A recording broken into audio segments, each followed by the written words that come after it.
దేవునికి స్తోత్రములు. ప్రభు నామమునకు మహిమ కలుగును గాక. దేవుడు మనల్ని ప్రేమించి మరొక నూతన దినమును బహుమానంగా అనుగ్రహించి ఉదయకాల వేకప్ విత్ గాడ్ ఈ డివోషన్లో పాల్గొంటున్న ప్రతి ఒక్కొక్కరికి ప్రభు అయిన యేసుక్రీస్తు నామములో శుభములు తెలియజేస్తూ ప్రతి దినము కూడా దేవుడిచ్చిన గొప్ప బహుమానము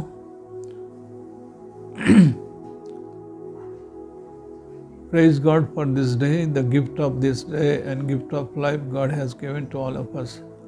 ఈ నూతన సంవత్సరంలో ఈ గడి వరకు దేవుడు మనకు తోడుగా ఉండి కాపాడి ఆరోగ్యం ఇచ్చి ఆయుష్నిచ్చి సజీవులుగా ఉన్నామంటే ఇది కేవలము దేవుని యొక్క మహాకృప.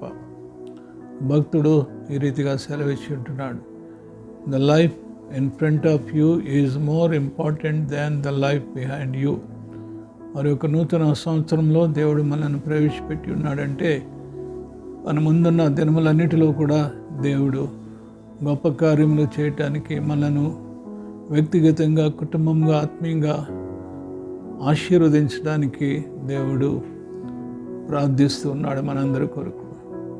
కనుక ఉదయకాలమున దేవుని సన్నిధిలో మనల్ని మనము నూతనంగా సమర్పించుకుందాం. మనందరికీ తెలిసిన వాక్య భాగము 2 కొరింథీ 5:17. ఎవడైనను క్రీస్తునందు నెడల వాడు నూతన సృష్టి, పాతవి గతించెను, ఇదిగో క్రొత్తవాయెను. ప్రభు మన జీవితంలో సమస్తమును కూడా నూతనముగా చేయాలని ఎప్పుడూ కూడా ఆశపడుతూ ఉంటాడు. ఇదిగో నేను ఒక నూతన క్రియను చేయుచున్నానని వాగ్దానము చేసి ఉన్నాడు. మనకు నూతన హృదయం దయచేసి నూతన ఆత్మను కృమ్మరించి సంతోషంతో మనను నిరంతరము కూడా జీవించాలని దేవుని యొక్క హృదయ వాంఛ. నూతన హృదయం మీకు ఇచ్చేదను, నూతన స్వభావమును మీకు కలుగు చేసేదను, రాతి గుండెని మీలో నుండి తీసివేసి మాంసపు గుండెను మీకు ఇచ్చేదను, నా ఆత్మను మీ అందుంచి నా కట్టడలను అనుసరించి వారిగాను నా విధులను గాయకుని వారిగాను మిమ్మల్ని చేసేదనని దేవుడు వాగ్దానం చేసేటున్నాడు. ఈ నూతన సంవత్సరంలో మరి నూతనమైన సమర్పణ, నూతనమైన సాక్ష్యం, నూతనమైన మార్గములో దేవుడు మనను నడిపించును అని మనం విశ్వాసంతో నమ్మినప్పుడు తప్పకుండా దేవుడు మన జీవితంలో గొప్ప కార్యములు చేయబోతున్నాడు. పౌలు శీలలు ప్రభువును ఎరిగిన పిదప భూలోకమును తలక్రిందులుగా చేయువారిగా వారి విషయంలో పిలువబడ్డారు.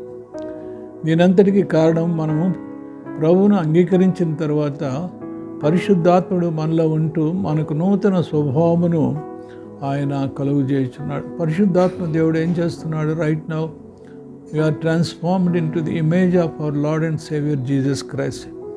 కాబట్టి మన పూర్వస్థితి కంటే నవీన స్థితి, నవీనదైన స్వభావం చాలా మరి ప్రభావవంతంగా ఉండాలి. మనల్ని చూచేవారు మనలో ఒక క్రొత్తదాన్ని మన జీవితంలో చూడాలి. మన స్వభావమును గమనించే అన్యజనులు మన యొక్క స్థితిని గురించి సాక్ష్యం ఇచ్చేవారుగా ఉండాలి. అప్పుడు పౌలుతో పాటు మనం కూడా గొప్ప సాక్ష్యం కలిగి ఉంటాం. నేను క్రీస్తుతో కూడా సిలువ వేయబడి ఉన్నాను, ఇక నువ్వు జీవించేవాడును కాను, క్రీస్తే నా యందు జీవించుచున్నాడని మనం ధైర్యంగా చెప్పగలం.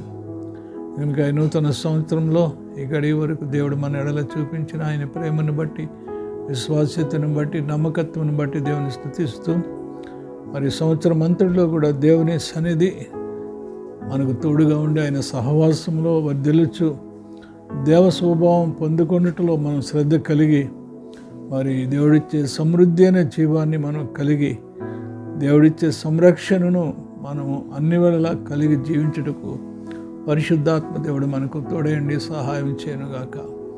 ప్రార్థన చేసుకుందాం. పరిశుద్ధుడైన తండ్రి, నీకు వందనములు. ప్రేమించిన కృపలో మరి యొక్క నూతన సంవత్సరం అనే దయా కిరీటమును మాకు ధరింపచేసి ఈ గడి వరకు మాడలా చూపించిన నీ ప్రేమను బట్టి, నీ విశ్వాస్యతను బట్టి, నమ్మకత్వం బట్టి నేను స్తుతిస్తూ నీ కుమారుని యేసుక్రీస్తులో మమ్మల్ని నూతన సృష్టిగా చేసి నూతన సంవత్సరంలో ఇంకనూ మా ముందున్న దినములన్నిటిలో కూడా ప్రభు మా జీవితం పట్ల నీకుంటున్న గొప్ప ఉద్దేశము, ప్రణాళికను మీరు నెరవేర్చబోతున్నందుకు నీకు వందనాలు చెల్లిస్తూ ప్రభు వెనుకున్న వాటిని మరిచి ముందున్న వాటి కొరకు వేగరపడచ్చు. విశ్వాసంతో నీ వైపు చూస్తూ గురి ఎద్దుకే మేము పరిగెత్తుటకు సహాయం దయచేయండి. యేసుక్రీస్తు నామములో ప్రార్థించి మనవులు వినయముగా వేడుకుంటున్నాము తండ్రి, ఆమేన్. మన తండ్రి అయిన దేవుని ప్రేమ, రక్షకుడైన యేసుక్రీస్తు వారి కృప, పరిశుద్ధాత్మ సహవాసమైన సన్నిధి మనకు దినవంతి తోడైండును గాక. ఆమేన్.